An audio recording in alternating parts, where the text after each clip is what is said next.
Channel. இன்னைக்கு நம்ம பார்க்க போறது ஒரு அருமையான ஊர்காய் ரெசிபிங்க. என்ன ஊர்காய் அப்படின்னு யோசிக்கிறீங்களா?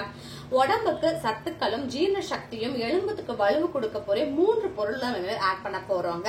என்னன்னு பாக்குறீங்களா? வெத்தலை, பிரண்டை, கற்பூரவள்ளி, இந்த 3 மட்டும் வச்சியே ஒரு அருமையான ஊர்காய் தாங்க. வெத்தலை பாத்தீங்க அப்படின்னா எளிமையா ஜீரணத்துக்கு ரொம்ப உதவியா இருக்குங்க. எலும்புகள் வலுவூட்டத்துக்கோசம் பிரண்டையும், சளி பிடிக்காம உடம்புக்கு ரொம்ப ஹெல்த்தியஸ் கொடுக்கறதுக்கோசம் கற்பூரவள்ளி இலை, இந்த 3மே இந்த மழை காலத்துக்கு ஒரு ஊர்காவை செஞ்சு நீங்க யூஸ் பண்றப்ப வீட்டுல குட்டீஸ் வயசானவங்க எல்லாருமே சாப்பிடலாம். டேஸ்ட் அருமையா இருக்கும். நமக்கு ஒரு ஊர்காய் சாப்பிட்ட எஃபெக்டும் இருக்கும், கூடவே ஒரு ஹெல்த்தினஸ் ஆட் ஆன மாதிரி இருக்குங்க. இட்லி, தோசை, சப்பாத்தி, ஒயிட் ரைஸ் ஆகட்டும், கர்ட் ரைஸ் ரொம்ப சூப்பரா இருக்குங்க இந்த தொக்கு. வாங்க இந்த சூப்பரான ஹெல்த்தியான தொக்கு எப்படி பண்ணுறது வீடியோக்குள்ள போய் பார்க்கலாம். ஒரு கடாய் எடுத்துக்கோங்க. கடாய் சூடானதுக்கு அப்புறம் 1 ஸ்பூன் வந்துட்டு நல்லெண்ணெய் ஆட் பண்ணிக்கோங்க. நல்லா சூடாயிடுச்சுங்க. இப்போ 1 கைப்பிடி பிரண்டைய ஆட் பண்ண போறேன் நான் இதுல.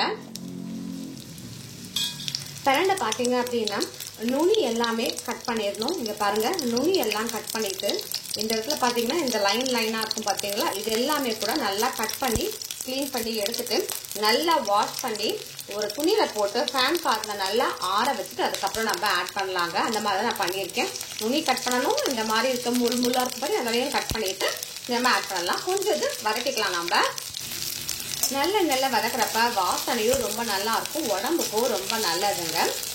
பிரண்டையை வச்சு என்னோட சேனல்ல பாத்தீங்க அப்படின்னா பிரண்டையில ஒரு இட்லி பொடி பண்ணியிருக்கேன், பிரண்டையில இன்ஸ்டன்ட் தோசை பண்ணியிருக்கேன், அப்புறம் பிரண்டையில ஆர்டினரி தோசாவும் பண்ணியிருக்கேங்க.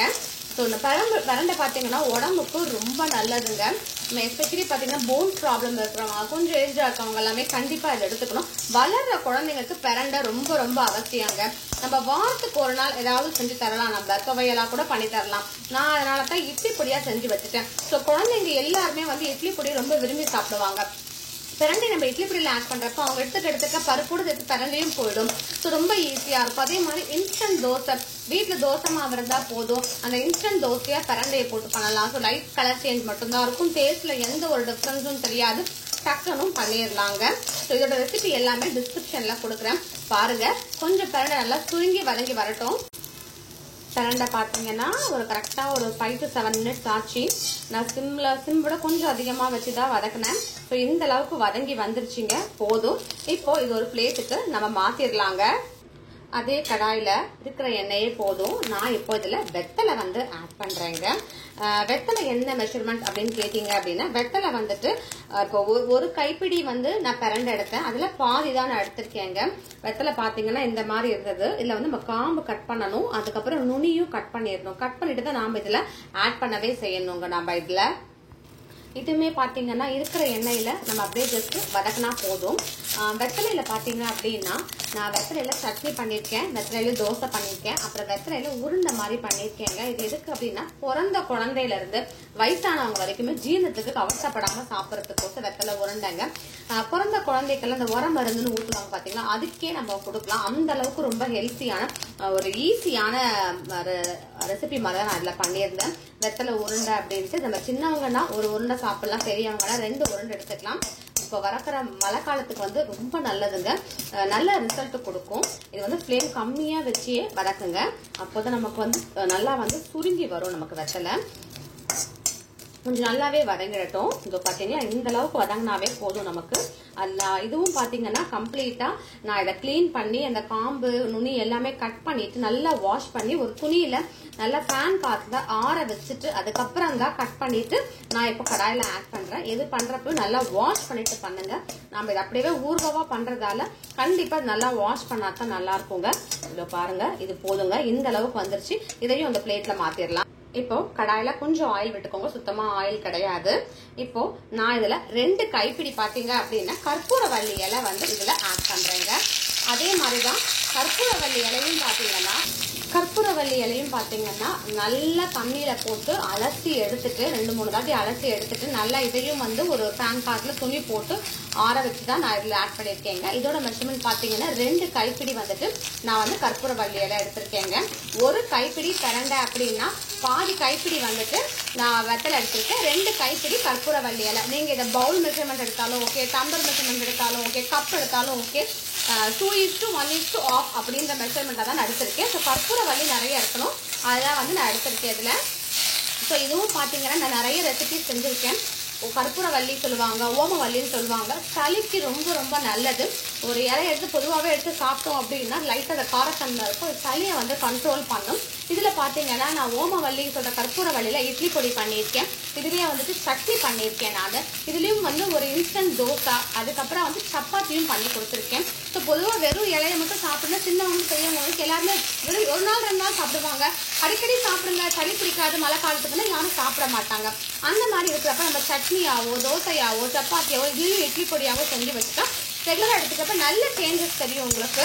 சரிங்களா? ஸோ இது இந்த கற்பூரவள்ளி ஆகட்டும், பிரண்டை ஆகட்டும், வெத்தலை ஆகட்டும் என் வீட்டில் வந்து நான் செடி வச்சுருக்கேன். ஸோ அதனால் இது 3 எடுத்து நான் அப்பப்போ வந்து கொடுத்துட்டு தான் இருப்பேன். ஸோ இது 3மே எங்கள் வீட்டில் செடியில் வந்த இலைகள் தாங்க.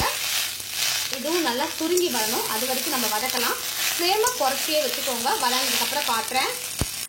இந்த அளவுக்கு வதக்கிட்டா போதும். கேஸ் ஸ்டவ் ஆஃப் பண்ணிட்டு இதையும் நம்ம வந்து ஒரு பிளேட்ல மாத்திட்டு இப்போ 3 ஐட்டமுமே நல்லா வந்து ஃபேன் காத்துல ஆற வச்சுக்கோங்க. சுத்தமா சூடே இல்லாம ஆறணும். ஆறினதுக்கு அப்புறம் உங்களுக்கு நான் காட்டுறேன். ஒரு மிக்ஸி ஜார் எடுத்துக்கோங்க. இது எல்லாமே ரூம் டெம்பரேச்சருக்கு வந்துருச்சு. பிரண்டை, கற்பூரவள்ளி, வெத்தலை 3மே பார்த்தீங்கன்னா நான் மொத்தமாக ஆட் பண்ணிட்டேன். இது நல்லா மிக்ஸியில் தண்ணி எதுவுமே ஆட் பண்ணாமல் நம்ம அரைச்சிட்டு உங்களுக்கு நான் காட்டுறேங்க. நல்லா அரைப்பட்டுருச்சுங்க பாருங்க, கம்ப்ளீட்டாக அரைச்சாச்சுங்க. ஒரு கடாயில் எண்ணெய் ஆட் பண்ணிக்கோங்க. நல்லெண்ணெய் நான் வந்து ஆட் பண்ணிருக்கேன். உங்களுக்கு நல்லெண்ணெய் பிடிக்காதுன்னா நார்மல் ஆயில் ஆட் பண்ணிக்கோங்க. நல்லா சூடாயிடுச்சு. இப்போ நாம இதுக்கு கடுகு ஆட் பண்ணிடலாங்க. நல்லா பொரியட்டும். கடுகு பொரிஞ்சிட்டு இருக்குங்க. இப்போ நான் இதுல ஒரு 1/2 ஸ்பூனுக்கு மேல வெந்தயம் ஆட் பண்ணிடுறாங்க. ஃப்ளேம் கம்மியாவே இருக்கட்டும். இப்போ நம்ம இதுக்கு தேவையான பெருங்காயமும் ஆட் பண்ணிடலாம். அரைச்ச விழுத இதுல நான் ஆட் பண்ணியாச்சுங்க. நம்ம மிக்ஸிலேருந்து எடுத்து டேரெக்டாக ஆட் பண்ணியாச்சு.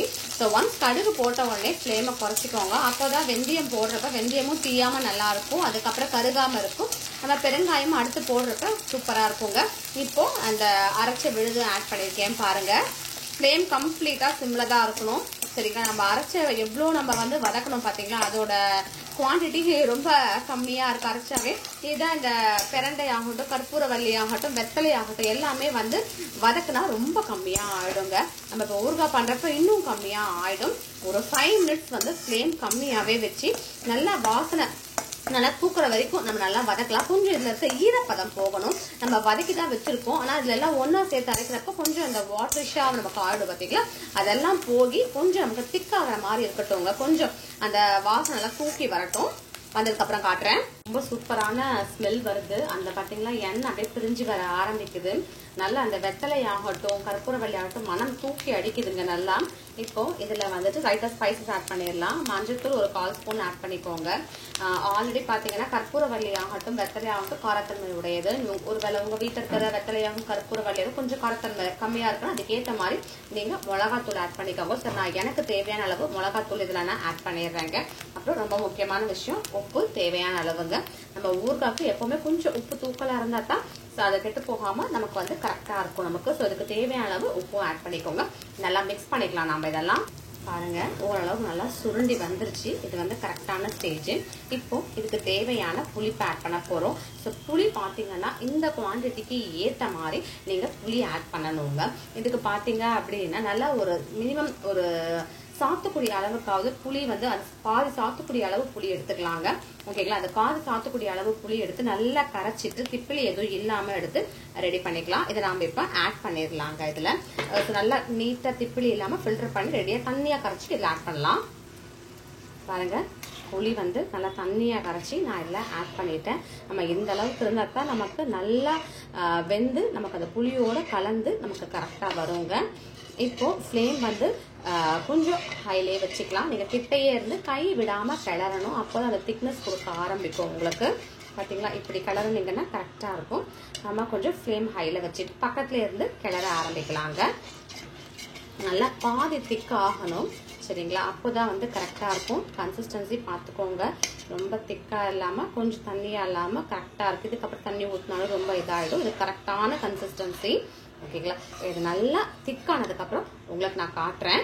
அப்பப்ப கிளறிட்டே இருக்கீங்கன்னா ஃப்ளேமை கொஞ்சம் குறைச்சிக்கலாம். பக்கத்துல இருந்து கைவிடாம கிளறதா இருந்தா ஃப்ளேம் ஹைலே வச்சு கூட பண்ணலாங்க. கொஞ்சம் திக்கானதுக்கு அப்புறம் காட்டுறேன். 15 மினிட்ஸ் ஆயிடுச்சுங்க. நல்லா பாருங்க எண்ணெய் பிரிஞ்சு கொஞ்சம் திக் ஆயிருக்கு. இன்னும் கொஞ்சம் திக்கானா போதும் நமக்கு. சரிங்களா? இந்த ஸ்டேஜ்ல நீங்க கொஞ்சம் சிம் பண்ணிக்கலாம், அதாவது மீடியம் ஃப்ளேம்ல கொஞ்சம் ஆக்கிக்கலாங்க. பாருங்க நான் ஃபர்ஸ்ட் போட்ட ஒரு 4 ஜஸ்ட் ஸ்பூன் எண்ணெய் தான், அந்த எண்ணெயே தான். அதுக்கப்புறம் ஒரு சொட்டு கூட ஆட் பண்ணல. இதுவே நல்லா எண்ணெய் பிரிஞ்சு அருமையா வந்திருக்கு. நமக்கு கம்மியா தான் எண்ணெய் இழுக்குது. இப்போ நீங்க வந்து உப்பு காரம் எல்லாம் டேஸ்ட் பண்ணிக்கலாங்க. புளிப்பு எப்படி இருக்குன்னு பாத்துக்கலாம். புளிப்பு ஃபர்ஸ்ட் ஆட் பண்ணதுக்கு அப்புறம் ஆட் பண்ண முடியாது இல்லையா? ஃபர்ஸ்டே பாத்துக்கோங்க. இப்போ புளிப்பு நமக்கு கரெக்டா இருக்கும். காரம் உப்பு பாத்துக்கோங்க. ரொம்ப அந்த தோர்ப்பு தன்மையை குறைக்கிறதுக்கோசம் நான் ஒரே ஒரு வெல்லம் பீஸை மட்டும் இதுல ஆட் பண்றேங்க. இது ஆப்ஷனல். உங்களுக்கு கொஞ்சம் நிறைய வேணும் அப்படின்னா நீங்க கொஞ்சம் நிறைய ஆட் பண்ணிக்கலாம், இல்ல வேண்டானா போதும். நான் இவ்வளவுதான் ஆட் பண்ண போறேன். ஆனா இந்த வெல்லம் பீஸ் ஆட் பண்றப்ப நம்ம வந்து பெரண்டை, கற்பூரவள்ளி, வெத்தலை எல்லாம் ஆட் பண்ண அந்த தோர்ப்பு தன்மையை கொஞ்சம் குறைச்சிட்டு டேஸ்ட்டை ஹைலைட் பண்ணி கொடுக்கறது நம்ம வெல்லம் ஆட் பண்றோம். இந்த ஸ்டேஜ்ல ஆட் பண்ணாவே போதும். நல்லா நமக்கு இந்த ஹீட்டுக்கு அருமையா வந்துடும். நல்லா பாருங்க அருமையா அப்படியே வருது. தொக்கு பதத்துக்கு வர ஆரம்பிச்சிருச்சுங்க. நமக்கு வெல்லம் கரையணும். இப்போ அந்த உப்பு காரம் பார்த்துட்டு அதையும் நீங்க இந்த ஸ்டேஜ்ல தாராளமா ஆட் பண்ணிக்கலாங்க. நல்லா கொஞ்சம் திக் ஆகட்டும். கரெக்டா 15 மினிட்ஸ் நீங்க இந்த ஸ்டேஜ் வந்துருச்சுங்க. இன்னும் கொஞ்சம் திக்கானா போதும். வெல்லம் கரைஞ்சதுக்கு அப்புறம் உங்களுக்கு நான் காட்டுறேன். ஸோ வெல்லம் நல்லா கரைஞ்சிருச்சுங்க. இந்த ஸ்டேஜ்ல இருக்கிறவங்க கண்டிப்பா ஃப்ளேமை ரொம்ப கம்மியா வச்சுட்டு கொஞ்சம் தூரத்துல இருந்து பண்ணுங்க. பிகினர்ஸா இருக்கீங்க அப்படின்னா நல்லா ஊறுகாய் பாருங்க.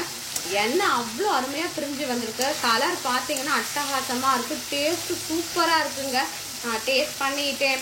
சூப்பரா இருக்குங்க. இது ஆல்ரெடி நான் செஞ்சிருக்கேன். நம்ம வீடியோ கோசம் நாம இதை எடுத்திருக்கேன். ஸோ இன்னைக்கும் டேஸ்ட் அருமையா வந்திருக்கு பாருங்க. இன்னும் கொஞ்சமா திக்கானா போதும் நமக்கு.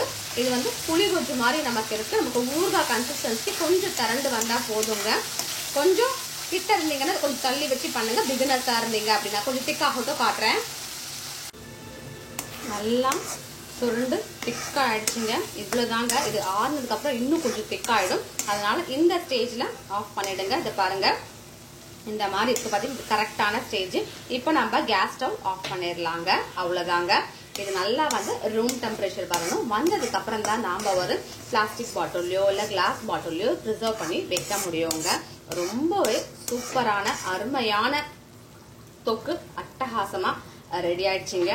உடம்புக்கு ரொம்ப சத்துக்கள் கொடுக்கக்கூடிய வெத்தலை, அப்புறம் வந்து பெரண்டை, கற்பூரவள்ளி மூணும் கலந்த ஒரு அருமையான தொக்கு சூப்பரா ரெடி ஆயிடுச்சுங்க. கண்டிப்பா இந்த ரெசிபி உங்களுக்கு பிடிக்கும் நினைக்கிறேன். இந்த ஒரு சூப்பரான ஊறுகாய் வீட்டுல குட்டீஸ் வயசானவங்க எல்லாருமே சாப்பிடலாம். அப்படி ஒரு ரெசிபியா இருக்குங்க. இந்த மழை காலமா இருக்கிறதால கண்டிப்பா ஜீரண சக்திக்கு ரொம்ப ஹெல்ப்ஃபுல்லா இருக்குங்க. சளி பிடிக்காம இருக்கும். ரொம்ப டேஸ்டாவும் இருக்குங்க. இது ஒரு இட்லி, தோசை, சப்பாத்தி, ஒயிட் ரைஸ், தயிர் சாதம் எல்லாத்துக்கும் அருமையான காம்பினேஷனுங்க. கண்டிப்பா இந்த ரெசிபி உங்களுக்கு பிடிக்கும். பிடிச்சதா லைக் பண்ணுங்க, ஷேர் பண்ணுங்க, சப்ஸ்கிரைப் பண்ணுங்க. இன்னொரு அருமையான வீடியோ உங்களை நான் மீட் பண்றேன். தேங்க்யூ.